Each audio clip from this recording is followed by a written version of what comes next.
것 같은 느낌으로 너무 반갑습니다.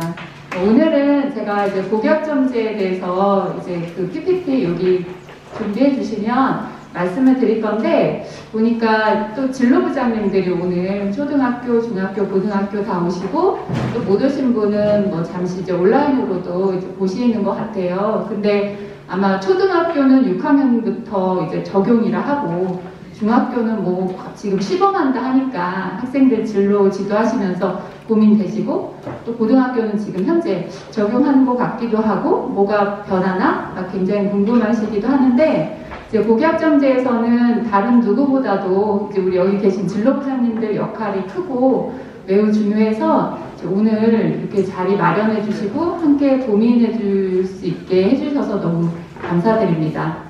그 자료 보시면 아마 진로부장님들께서는 거의 다 알고 계신 내용 좀 많으세요. 그래서 제가 그냥 저희가 정책 방향으로 어떤 걸 고민하고 있는지 중요한 거 위주로, 좀 궁금해 하실 만한 거 위주로 간략하게 말씀드리고, 또 이제 질문 있으시면 그거 말씀드리는 식으로 할게요. 지금 자료를 보내드렸는데 지금 가지러 오시는 것 같아요. 그러면 저기 지금 가지고 계신 자료 첫 번째 장 보시면 PPT 준비해 주시면 이어서 똑같으니까 그거 보면서 해도 될 것 같아요. 지금 고등학교에서 복역점제 선도학교를 운영해요. 연구학교. 그런데 지금 2021년 복역점제를 한다고 하는 것이 뭐하고 기존의 학년제하고 뭐가 다르냐? 또 복역점제는 2025년부터 한다고 하는데 지금하고 뭐가 다르냐? 그래서 복역점제라고 이제 말을 하면 아마 여기 계신 부장님들을 비롯해서 학부모님들, 학생들도 생각하는 그 나름의 상이 다 다르세요. 왜냐하면 저희가 복역점제 완성된 제도는 아직 만들어져 있지 않고 방향성과 시기만 2025년이다 이렇게 간 거고, 지금은 그 준비 과정에 있다 보니까 약간의 혼선, 좀 헷갈리는 것도 있고 다들 생각이 좀 다르실 수밖에 없는 것 같아요. 그래서 그 일쪽에 보면은 그러면 2025년에 복역점제하고 지금 하는 게 뭐가 다를까라고 한마디로 말하라고 하면 관점의 차이인 것 같아요. 그러니까 학생 중심으로 보는 거죠. 근데 아마 제가 이렇게 말하면 우리가 언제 학생 중심 교육과정을 운영 안 한 적이 있냐라고 하겠지만, 이게 그 실천적인 측면, 내가 교사로서, 선생님으로서 교실에서, 학교에서 정말 학생 중심에 놓고 교육과정을 고민해서 그게 실현이 되는 거는 아는 거랑은 진짜 다른 것 같아요. 진짜 어렵고, 그렇게 학생 중심으로 했을 때 다 바뀌거든요. 그래서 첫 번째, 거기 나와준 대로 교육과정도 이제 과거에 저희가 이제 그 교육과정을 편성할 때 저희가 편성을 하잖아요. 우리 중심이면. 근데 학생 중심이라고 하면 뭐부터 달라져야 되냐면 애들한테 물어봐야 되거든요. 물어보고 요구를 분석하고 그거에 따라서 어떻게 교육과정을 구성할까, 이게 시작이 되다 보니까 다 바뀌는 거예요. 애들의 요구가 다 다르니까 편성되는 과목도 많을 거고, 그러다 보면 애들마다 수업 듣는 게 시간마다 다 달라져요. 그래서 지금 연구학교, 선도학교 운영, 복역점제 연구학교 운영되는 곳에서는 280명이면 270개 정도 아이들 시간표가 다 조합이 다 다르게 나오거든요. 열심히 하는 학교들은 그렇게 달라지고, 교실도 그 고3 연구학교의 고3 교실은 일주일에 2시간 정도 빼고는 애들이 계속 다 이동이에요. 그러니까 무슨 얘기를 하냐면 담임 선생님이 있긴 한데 볼 수가 없어요. 그래서 복역점제라고 하는 제도가 실제로 25년에 정착이 되면 담임의 역할도 변하겠구나. 그래서 그 연구학교들은 다양하게 담임의 역할을 지금 새로 설정하고, 그 중간에 필요한 것이 진로 멘토, 이제 이런 역할들로 대체가 돼서 그렇게 구조가 좀 바뀌고 있다. 그리고 복역점제에서 가장 중요하게 생각하는 것이 학생 평가임에도 불구하고 지금 어찌하지 못하고 지금 25년 후로 지금 미뤄졌잖아요. 그래서 24년 정도에는 새로운 대입 체제안이 발표가 될 텐데 그 학생평가는 지금 우리가 학생 간 석차에 따라서 상대평가를 가지고는 고교학점제를 구현한다는 것이 좀 엇박자예요. 그래서 지금 있는 체제에서 그러면 준비할 게 무엇이냐를 지금 고민해야 되긴 하는데 어쨌든 학생평가가 성취평가제로 변하고 어떤 기준 최소학업 성취 수준을 설정하고 그거에 도달해야 우리가 그 과목을 잘 공부했구나, 이수했구나 이렇게 인정을 해주는 거거든요. 그리고 그런 수업을 통해서 애들이 좀 자발성이 더 커지니까 학생평가 수업이 다 달라진다. 그래서 학점을 취득하고 일정 기준을 졸업 학점으로 이렇게 인정하는 거죠. 그래서 학점제라고 하는 것이 이제 기존 학년제하고 모든 운영 체계가 180도 바뀌더라.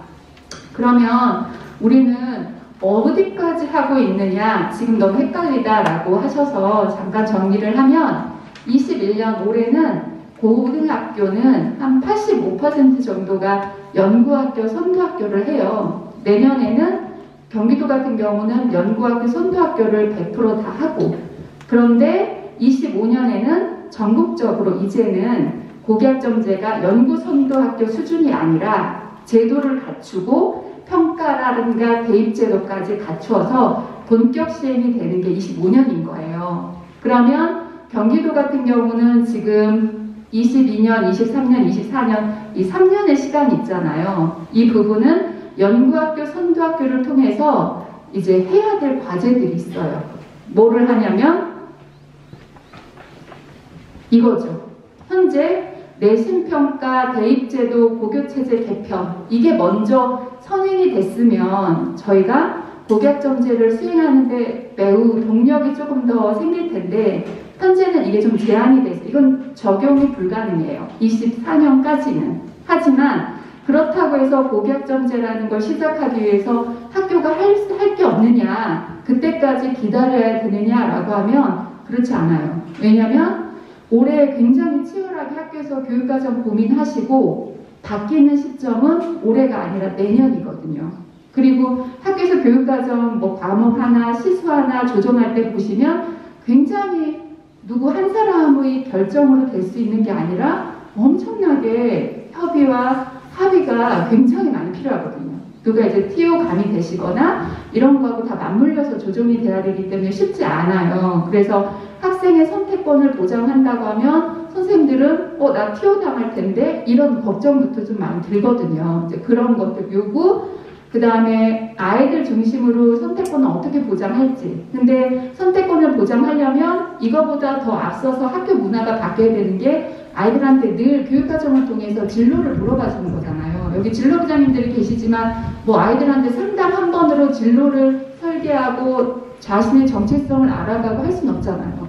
그러니까 그게 1년 내내, 3년 내내 교육과정 속에서 이런 일들을 하시는 건데 그런 문화를 학교가 만드는 게 기본이 되니까 그런 것들을 통해서 선택권을 보장하고 그 다음 선생님들은 수업을 엄청 고민하시겠죠. 애들은 보다 더 적극적으로 참여할 거고 그 다음에 그 과도기 상황에서 그럼 아이들한테 다양하게 선택권만 주고 수업을 열어주고 과목을 다양하게 열어주면 다냐? 그건 아니거든요. 왜냐하면 선생님들이 각각의 교과에서 이 정도는 아이들이 역량을 길러야 될 것 같아 라고 정한 최소학업 성취 기준이 있거든요. 그 수준에서 도달하게끔 해야 될 텐데 그리고 교실에서 보면 아이들 수준이 다 다른데 아이들 수준이 다른데 배움의 속도도 느린 아이들이 굉장히 많을 텐데 어떻게 이 아이들에게 배움의 그 질을 보장할 것인가 이게 교과에서 고민이 되고 선생님들이 수업 중에 이런 것들을 어떻게 할 것인가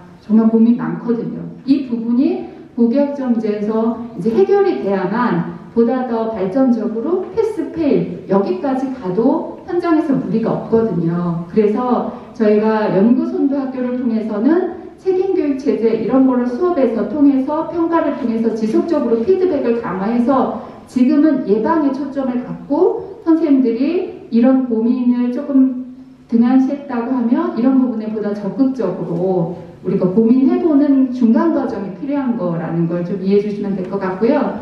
그 다음에 교육과정의 다양해짐에 따라서 아마 학교에서 여기 공간이 좀 필요한데 공간 사이즈도 그렇고 좀 다양한 것들 리모델링 했으면 좋겠는데 이런 필요한 것들이 되게 많으실 거예요. 그래서 이런 것들은 저희가 현재 할 수 있고 이게 준비가 돼야 평가 제도나 대입 제도가 들어와도 복약정제가 무늬만 학점제로 안 가고 내실 있게 25년부터 잘 정착할 것이다. 학교 교육과정 문화 만드는데 상당히 오랜 시간이 걸린다. 그래서 저희가 준비 과정이 필요해서 연구 선도학교를 내년부터는 100% 하고 있는 상황이에요. 그래서 이렇게 이해해 주시면 되고요. 그 다음에 그러면 이제 저희가 연구 선도학교 한다고 하니까 전화 진짜 많이 오거든요. 뭐라고 하시냐면 연구선도 경기도에 다 연구선도학교 한다고 하는데 내신평가나 대입에 좀 불리한 거 아니야? 이렇게 말씀하시거든요. 근데 불리하지 않아요. 왜냐하면 내신평가나 대입은 저희가 경기도만 어떻게 별도로 그 제도를 다르게 적용할 수 있는 게 아니라 전국 공통이잖아요. 그래서 이 틀 안에서 아까 학교 교육과정의 기본적인 것들, 문화, 진로, 학업 설계, 또 선택과정 다양한 수업 평가, 책임교육 이런 것들을 고민해야 된다 했잖아요. 그래서 그런 건 없고 다만 지금 아이들이 이제 진로에 따라서 연구학교나 선도학교 열심히 하는 학교들은 다양한 과목들이 개설이 돼요. 그래서 그거에 따라서 이수하니까 애들 진짜 수업 시간에 되게 잘 듣거든요. 그래서 어떤 연구학교는 왜 연구학교를 했냐고 하니까 그렇게 대답하더라고요. 아이들이 그 학교는 대학에 가기를 희망하지 않는 애들이 거의 한 50% 넘는데요. 근데 교육과정이 그냥 입시 과목 위주로 늘 하던 대로 국영수 기초과목 교과 다 개설하고 했는데 수업 시간 애들이 다 잔 거죠. 그러니까 선생님들이 괴로워서 어떻게 할까 고민하다가 이제 복약정제 취지라든가 이런 거에 동의하고 학교를 운영하면서 교육과정을 적극 다양하게 애들 요구를 받아서 이제 개설을 해준 거예요. 그랬더니 이제 아이들이 원하는 과목 또 대학 갈 아이들에 대한 선택권도 보장하면서 그냥 대학을 가지 않고 삶을 준비하는 직업이나 이런 것들을 진로를 고민하는 아이들 과목도 개설하면서 애들이 수업 시간에 졸지 않는다. 이게 제일 피드백이 되게 많았어요. 그리고 적극 참여하더라. 이런 방향으로 학교가 학교 나름의 고민을 갖고 해결해 가는 그 과정이 복약정제를 준비하는 과정이다. 그래서 불이익이 없다. 이렇게 말씀드리겠고요. 그러면 저희가 애들 진로에 따라서 과목 선택권을 다양하게 해줘야 돼요. 이렇게 말하면 그러면 다 해줘야 되나? 애들이 요구하는 대로 우리가 어떻게 선택권을 다 부여할 수 있을까요? 이렇게 대답이 되잖아요. 실제로 저희는 학생들의 요구에 대해서 모든 과목을 다 개설해 줄 수 없어요. 그래서 학교에서는 인원이 있잖아요. 그 학급수 곱하기 중학교 같으면 1.7, 고등학교 곱하기 1.95. 그 교원 소요는 다 정해져 있으니까 우리가 한 학급이라고 하면 20명 또는 25명 이 정도면 선생님들 숫자 가지고 개설이 가능하거든요. 근데 우리 학교는 보다 더 적극적으로 할 거야. 10명이면 해주겠어? 그럼 하셔도 되거든요. 그건 자율 결정에 의해서 하는 건데 최대한 노력을 해요. 어떻게 노력을 하냐면 1학년 때는 고등학교 1학년은 거의 선택사항이 없어요. 공통 과목을 해야 되고 기초, 기본, 소양, 의예 선택 과목이 이루어지는 거라서 1학년 때까지는 거의 다 학점제가 들어와도 공통 과목 중심으로 이루어지고 2, 3학년 때 본격적으로 선택 과목이 되는데 그때 노력해야 될 건 이런 거죠. 선택 과목이 우리 학교 10개가 있는데 그냥 선생님들이 정해줘서 10개 과목인 학교가 있지만 그 10개 과목이 나오기까지 아이들의 수요, 아이들의 진로 이런 것들을 고민해서 정해졌는지 살펴봐야 된다는 거고 그렇게 하다 보면 늘어날 수밖에 없어요. 그래서 우리 학교에서 안 된다. 도저히 우리 인프라를 갖고는 안 된다 하면 옆에 학교랑 온라인 교육과정, 오프라인 공동교육과정 플러스 하는데 이제 온라인 공동교육과정이 이제 최근 굉장히 많아져가지고 이제 시골이라든가 학교 간 거리가 먼 지역에서는 활발하게 이루어지고 있습니다. 특히 이제 올해는 학교가 학습경험 합청학까지 해서 이제 여러 지역이 지금 시범으로 운영해서 학교 밖에 좋은 기관이 있으면 거기서 학점을 통해서 이제 과목 이수를 할 수 있게 이제 제도적으로 마련해서 저희가 준비하고 있고요. 그래서 실제적으로 해보니까 뭐 연구학교들 보니까 그러면은 최대한 학교가 교육과정을 지속적으로 고민했다는 전제하에 약 3년 정도 이렇게 고민해야 그 학교의 변화가 나타나더라고요. 결론적으로. 그랬을 때 몇 과목이나 학교가 최대한 할 수 있을까 보니까 한 10과목 정도? 8과목에서 10과목 정도가 실제로 그런 고민을 하기 전과 후가 달라져요. 그러니까 다시 말하면 지금 있는 선생님들 인력 풀로 한 10과목 정도가 더 찾아지는구나, 학교 내에서. 그리고 안 되는 거는 학교 밖하고 연결해서 과목을 개설하고 있는 상황이에요. 근데 이제 이렇게 하다 보니까 선생님들이 이제 부담이 되는 거죠. 가장 큰 부담은 내 수업 시수 늘어나는 거 아니야? 두 번째는 내 지도하는 과목 수도 많아져야 되는데 이 두 가지 자체가 다 부담인 거죠. 그런데 현재 준비하는 과정에서는 수업 시수는 늘어나진 않아요. 저희가 그렇게 과도하게 요구할 수는 없어서 선생님들의 평균 수업 시수는 거의 비슷하게. 그리고 과목 수는 늘어나요. 그러면 학점제를 통해서 수업 시수는 선생님들이 거의 일정하게 유지하는 범위 안에서 저희가 적극 보완하는 인력 충원으로 지금 감당하고 있고, 과목 수 늘어나는 거는 어쩔 수 없다는 것은 학점제 때문이 아니라 그냥 학생 수 변화, 인구 수 변화에 따라서 좀 이해를 해주셔야 되는데, 저희 경기도가 지금 고3이 지금 얼핏 들은 건데 정확하지 않을 수도 있는데 36만이에요.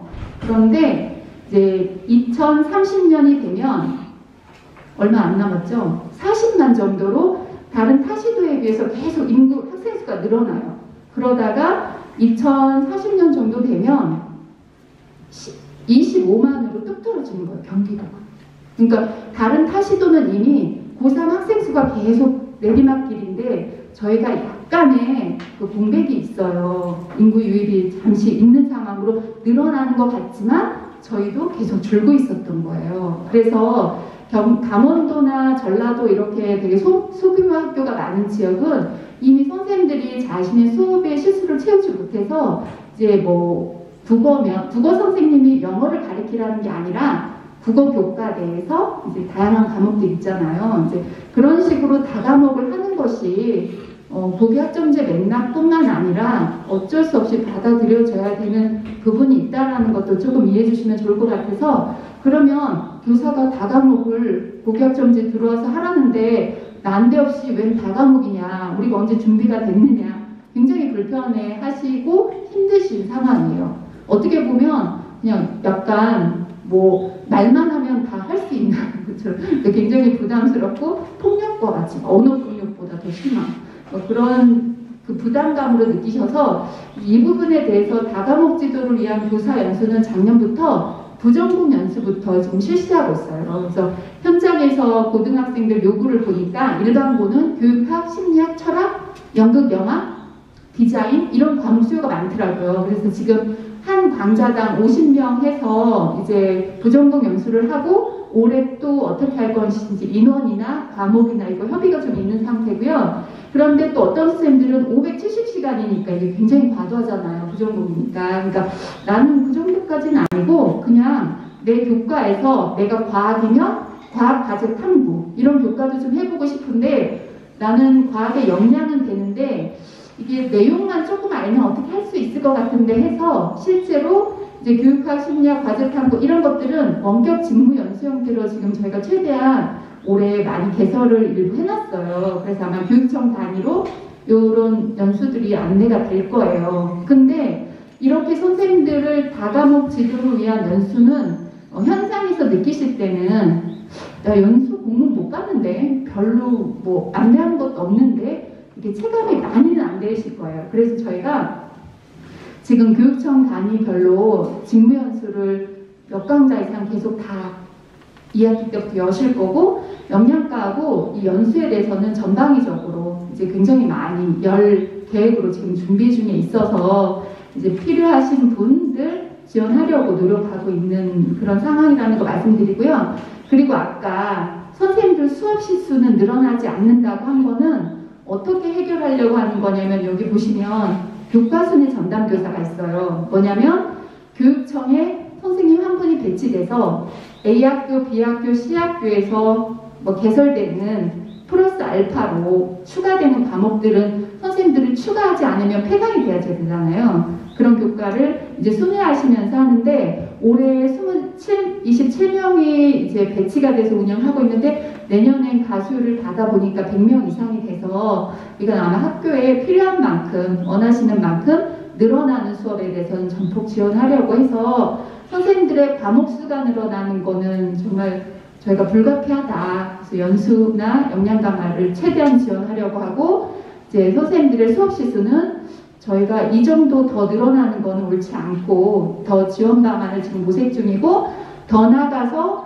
교육부하고 지금 계속 하고 있는 게 선생님들의 그 기준, 교사 배치 기준이 고등학교가 지금보다는 고교학점제가 들어오면 뭐 진로 상담 설계라든가 여러 가지 부수적인 게 행정 업무가 수반이 되는 게 많아요. 그래서 그거를 수취하는 것이 이제 뭐 기재부라든가 관련 부서를 설득하는 게 굉장히 어려운데 이제 그런 것들을 통해서 지금 적정한 교원 수급 기준 마련을 해서 내년도에 다시 발표가 될 거예요. 이런 부분.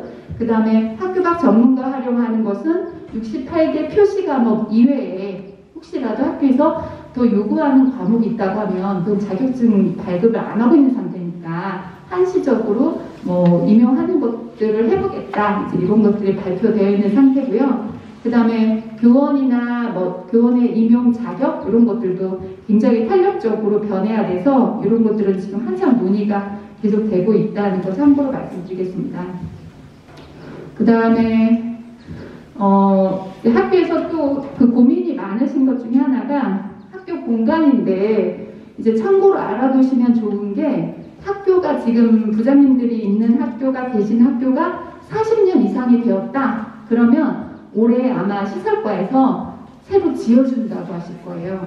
학교를 부숴버리고 새로 짓고 원하는 이제 미래 학교형 모델에 맞게 특히 고등학교를 새로 지을 때는 학점제형 교육과정이 잘 운영될 수 있는 방향으로 해주시려고 해서 이거 최대한 물량학교 하고 있는 중이고 그런데 어떤 학교들은 우리 학교는 새로 짓는 정도는 아니고 리모델링 정도 필요한데 그래서 1차적으로 고등학교가 지금 학점제를 맞이하기 위해서 이제 이런 것들이 많이 필요한 상황이에요. 과밀학급 있는 지역도 있고 그래서 요거는 관련 부서가 영역 단위 공간 혁신 사업을 통해서 최대한 25년 전까지 희망하는 학교가 이제 지원이 될 수 있는 방법들을 관련 부서가 적극 지금 하고 있다. 그래서 공문이 내려가면 지금 요거는 아마 40년 된 학교 사업은 안내가 됐을 거예요. 그래서 이런 사업들 오면 적극적으로 참여해서 리모델링 하시고 교육과정 운영하는 거에 하시면 될 것 같습니다. 그 다음에 또 궁금해 하시는 게 학점제 하니까 그 25년이라고는 하지만 패스페일 들어오는 게 못마땅하다. 선생님들이 얘 페일 방안에 민원하고 언제까지 얘네 그럼 패스 될 때까지 계속 붙들고 학교에서 해야 되는 거냐. 너무 부담스러운 제도다라고 말씀을 많이 하세요. 그래서 지금 교육부에서는 패스페일의 그 범위를 어떻게 했냐면 교과에서 25년이 됐을 때 교과에서 최저학업 성취 수준에 도달 못하면 그 아이한테 얘야 너는 페일이야. 그런데 한 번 기회를 줄게. 가서 보충 과제를 해와. 뭐 이거를 과제를 해오면 없었던 그 이수를 해준 거를 해줄게. 이런 식으로 해서 그 조건부 패스페일의 그거를 그 고교학점제 종합수준계에서 발표를 했어요. 근데 저희는 그거보다 더 고민이 뭐냐면 학교에서 이 패스페일 제도가 들어오기 전에 아무리 정말 완벽한 패스페일 이수기준 도달 미도달 이 제도가 들어와도 우리 선생님들이 수업에서 교육과정 안에서 이런 거 고민 없이 그 제도만 갖고 할 수 없거든요. 그래서 보다 더 적극적으로 고민해야 되는 부분은 선생님들이 수업하고 평가 계획에 우리 학급의 아이들의 수준을 고민해 보는 것이 그냥 일상적으로 필요하다. 그래서 우리 교실에서 저희가 예상컨대 최소학업 성취 수준 미도달하는 학생은 수업에서 1명 분명 이 정도의 수준일 거라고 저희가 이제 그 나름 기준이 이렇게 나와 있고 제시한 거에 되면 그러는데, 그런 학생들은 뭐 진단 도구를 통해서 평가도 하지만 관찰하면 우리 반에 딱딱 떠오르잖아요. 그런 아이들이 거거든요. 그런 아이들 어떻게 해줄까? 고민해야 되지 않을까. 그래서 학생들이 그럼 걔는 수업 시간 계속 못 따라오니까 모른 척하고 갈 거냐? 아니야, 걔 너무 어려워하는 것 같은데 학교가 얼마나 지옥과 같겠냐. 그래서 내가 수업 시간에 얘를 조금 어떻게 피드백을 주고 동기를 좀 유발해줘야지. 이런 것도 우리가 계속 하던 거예요. 그래서 선생님들이 이 모든 것들을 설계하고 실현하기 어려우면 뭐 학생 멘토링도 했었고, 또 여러 가지 지금은 학교 자율 과정이 있어서 그런 거를 활용해서 방과 후가 아니라 교육과정 쪽에서도 할 수 있는 방법이 있고, 그런 것들을 적극적으로 고민하고, 그 다음에 이제 정말 한 학기 내내 진짜 내가 온 시간을 열심히 공을 들여서 했는데도 좀 어려워하는 아이들은 분명 두 가지 방법이 있어야 될 거예요. 교육지원청 차원에서 정말 학교에서 하기 감당하기 어려운 아이들에 대한 그런 프로그램들이 방학 중이나 뭐 계절학기 형태로 제시가 돼야 되고, 학교에서는 나름 또 어떻게 고민을 해서 이 아이들하고 같이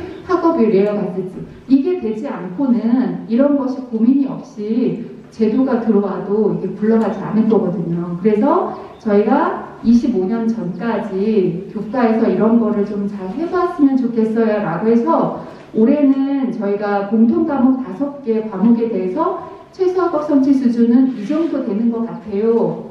그리고 아이들은 이런 식의 평가 도구를 통해서 진단할 수 있을 것 같아요. 혹시 그런 아이들이 보이면 이거 예방 도구 프로그램 좀 써보세요. 또는 방학에 이런 건 어때요? 라고 해서 책자를 다 만들어서 올렸어요. 아주 부족하지만 뭐 활용할 수 있게. 그래서 한번 이런 식으로 내 수업과 평가를 고민해 보시는 게, 어떻게 보면 이것도 온전히 선생님들 몫으로 지금 돌리다 보니까 저희도 되게 죄송한 마음이지만, 기본적으로 이렇게 교육과정이 움직여져야 되고, 교육청 차원에서도 나름 이제 이 부분을 지원하기 위해서 각각 특색에 맞게 지금 다양한 프로그램들이나 지원들을 하고 계신 거로 알고 있습니다.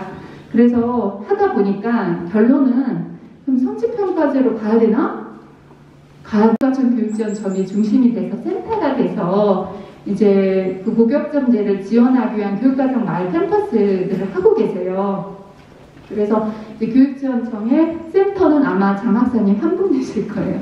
근데 이 센터가 건물이 아니라 이제 이렇게 미래인지센터나 관련 대학 관계자분들하고 네트워킹을 통해서 이제 협력 체제들이 지금 구축이 돼서 학교가 필요한 것들을 지원하는데, 다양한 것들을 해요. 연수도 아마 앞으로도 더 많이 하실 거고, 지역 연계 프로그램도 하실 거고, 그 다음에 이제 선도지구에 따라서 해결해야 될 과제들이 있어요. 그러니까 학교 혼자서 해결하면 한계가 있는 거죠. 학교 혼자서 고교학점제를 완성할 수 없고 한계가 있고, 학교 하나의 학교가 지역에서 하나의 고등학교가 교육과정을 아무리 열심히 노력해도 옆에 학교들하고 같이 가지 않으면 오랜 가지 못하거든요. 지역 단위로 움직여져야 되더라. 그래서 저희가 이제 올해 19개 교육지원청이 이제 적극적으로 하는데, 이런 식으로 이제 교육청 중심으로 이제 협력 체제를 가지고 하는데, 예를 들면은 이제 그 안양 같은 경우도 여러 가지 프로그램들이 돌아가고, 또 하나의 예로 이제 광명과 같은 경우는, 그 광명은 지역이 좀 좁잖아요. 학교가 8개가 있으니까 한 3년간 계속 부장님들, 진로부장님들, 뭐 중학교 부장님들, 계속 교육과정 부장님들, 관리자분들 계속 협의하시면서 그 지역에 또 각 학교 인근에 눈에 보여요. 인프라들이 뭐냐면 뭐 기영도 문학관이나 문화재단이나 이런 게 학교하고 매우 밀접한 거리에 있나 봐요. 그래서 이제 교육과정을 아이들의 요구를 적극 들어주려고 학교에서 할 수 있는 거 학교들이 노력하는 걸 하다 보니까 더 해주고 싶은 생각으로 이제 이런 과목들은 여기서 열면 좋겠다. 그래서 이제 이런 것들을 이 수업 시간에는 아이들이 6일 가는 거예요. 그러니까 아이들이 그 연극의 이해를 뭐 5, 6교시 정도에 해놓으면 학교에서 선택한 과목이 개설되면 학교에서 듣는 애들은 듣고, 그 시간에 연극의 이해를 저쪽 광명문화재단 가서 듣는 애들은 가서 수업 듣고 오고, 이런 식으로 이제 좀 지원을 하는 방향으로 이제 올해 시범 운영하고 있는데 6개 과목이 개설이 돼서 이 지역을 이제 그런 걸 특성으로 좀 하면서 해서 보여드렸고요. 그 다음에 이제 그 여주, 이천, 양평 굉장히 지역이 넓잖아요. 학교는 좁고 여주, 이천, 양평, 포천, 연천, 가평 넓죠. 학교는 적어요. 근데 여기 학교들은 그 교육과정 클러스터를 하려고 해도 너무 멀어요. 애들 위험하기도 하고. 그래서 여기는 학생 수도 넓은데 학생 수도 몇 명 안 되니까 세 지역이 조인을 해서 교육과정을 같이 짜요. 그런데 결합하는 방식은 원격으로 교실 온다세 교육과정 등록하고 실제로 수업이거든요. 그 생활기록부에 성적 평가되고 기록되는 그 수업을 여주, 이천, 양평과 같은 경우는 30개 강좌가 개설이 됐어요. 애들 수요를 받아서 30개 강좌를 거기 여주, 이천, 양평의 선생님들이 다 하겠다 하셔서 외부 지역 강사가 아니라 그냥 그 지역의 선생님들이 다 신청하셔서 열어놓고 추가로 30개 강좌를 더 여는 거죠. 이런 식으로 이렇게 지역 특성에 맞게 학생 중심의 교육과정 운영하려고 지원하고 있는 상태고요.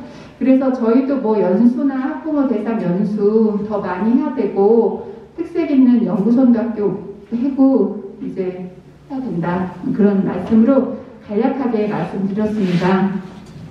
혹시 이제 학교에서 그 중학교, 고등학교 계시면서 혹시 궁금하신 거라든가 뭐 질문 있으시면 좀 한두 가지라도 있으시면 받고 말씀드리고 마치도록 할게요.